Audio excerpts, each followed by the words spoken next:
Hello, everyone, and welcome to another Moody Storytime. If this is your first Moody Storytime, let me introduce us. I am Jen, and this is Moody. And Moody is a buddy to help with those big frustrations, when you need to just let them out. And how does Moody do that? Well, they are a pull-apart monster. You can rip off their head and throw it across the room. You can pull off their arms and legs and bang them against the furniture. And when you're all done, you can put Moody back together again with a trusted adult or a parent and talk about what happened. What can we do next time to help you better cope with those big feelings? So that's who we are. And today we are reading What Miss Mitchell Saw by Hayley Barrett. Let's get into it. Okay, here we go. On the first day of August, in a house tucked away on the fog-wrapped island of Nantucket, that's near me, a baby girl was born. Like all babies, this baby was given a name. Her parents whispered it to her ear like a gentle breeze. Maria. Oh, Miss Maria. At first, little Maria knew only her mother and father, her older brothers and sister, and the simple rooms of home. That's their home on Nantucket.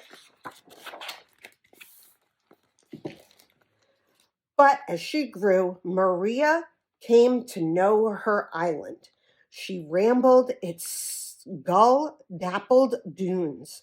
She breathed the fragrance of its wild roses. She listened to the creaks of whale ships coming to the harbor today with heavy barriers and homesick boys. There they are. Okay. She knew the ships by name. Let's see, we've got the Anne, the Independence, and the, oh my goodness, it's so small, Washington. Oh, just like the president. Maria lived near town and often walked the long hill of Main Street down to the crowded wharves and back up toward the grand brick edifice of the Pacific Bank.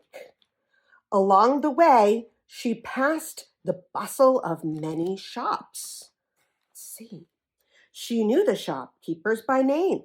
There's Polly Burnell, there's Betsy Carey, and there's Eliza Riddle. At home, Maria was trusted with tasks large and small. Schoolwork did not always come easily, but she studied with determination. Mother took note of Maria's steady ways. When her husband sought someone to assist him as he observed the night sky, Mother said to Maria, "Thee is the one to help Father." So Maria and her father climbed up the steep attic stairs to the walkway on their rooftop, high above Nantucket town. Together, they gazed at the night sky that cupped their island like a vast black bowl. Oh, how pretty.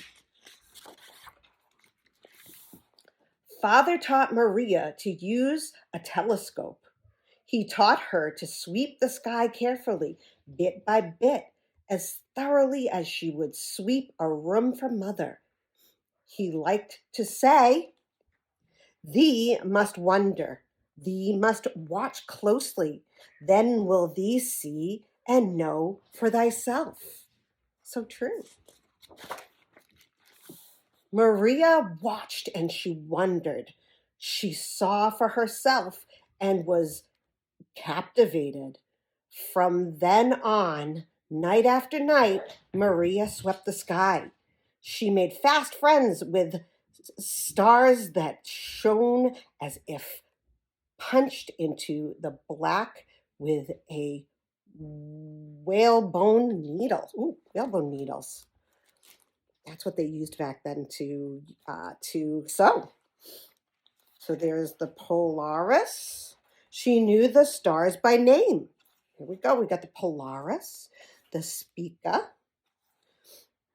There's the two that they wrote about, the Spica and the Polaris. She observed planets that glowed as steady as whale oil lamps, because that's what they used, whale oil, to turn their lamps on. She knew the planets by name. There's Mercury, Venus, Saturn. She marveled at the celestial phenomena that arched overhead like a whale's sparkling splash. Ooh, look, there's an eclipse. Here's the whale's tail, right? There's the eclipse, the aurora borealis. There's so many pretty colors there. And meteor showers.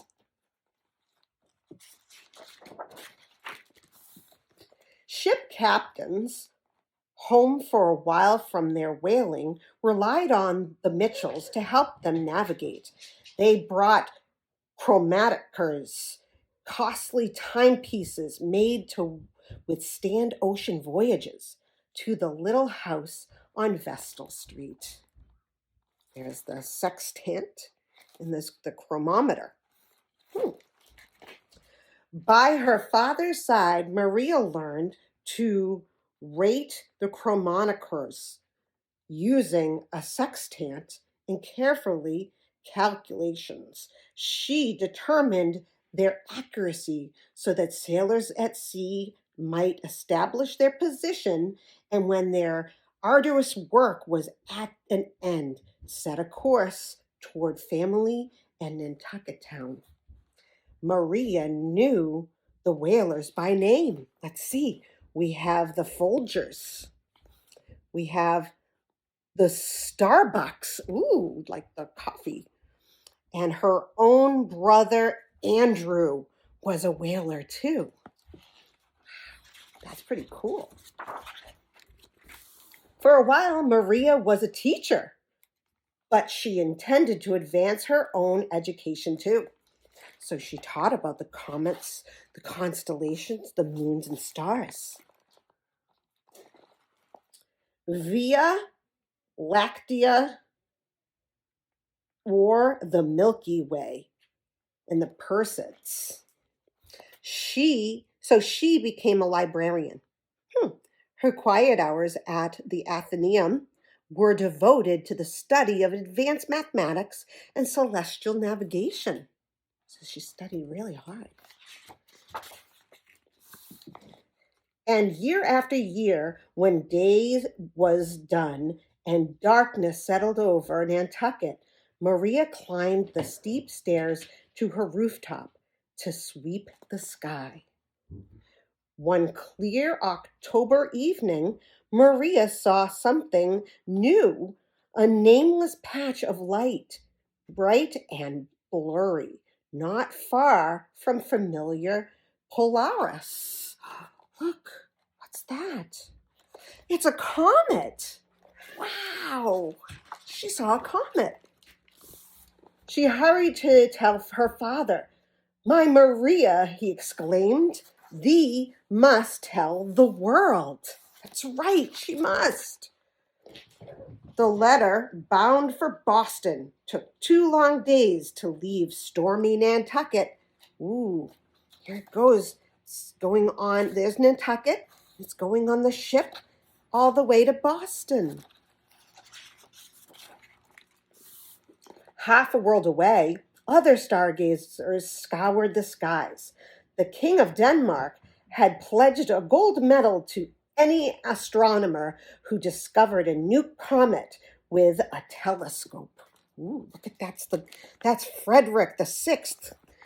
Finding one of these hurtling chunks of ice and gas was a rare feat, and many hoped to win gold and glory.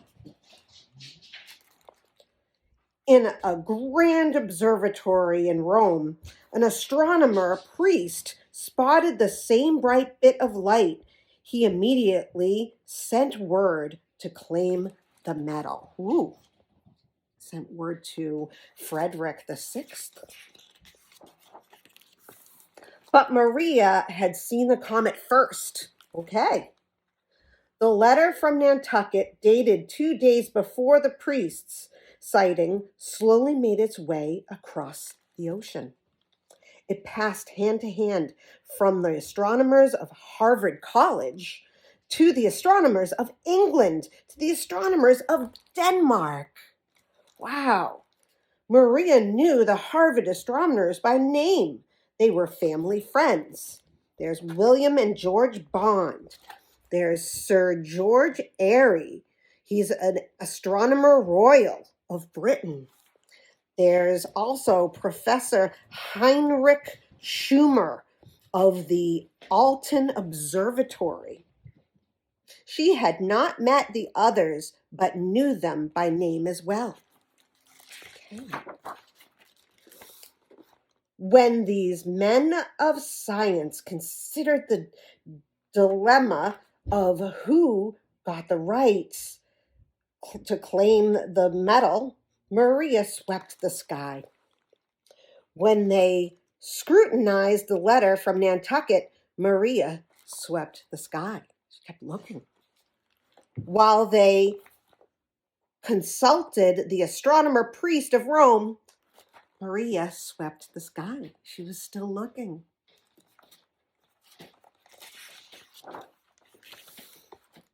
As at long last, they concurred and affirmed Miss Mitchell's discovery. And so the heavy gold medal made its way across the ocean to Boston, to Nantucket, and to Maria's steady hand. The King of Denmark sent it with his compliments. Oh, she got the medal. Look at the medal. The medal was inscribed with the name her parents gave her, the name known to shopkeepers, to sea captains, to sailors, and to school children, Maria Mitchell.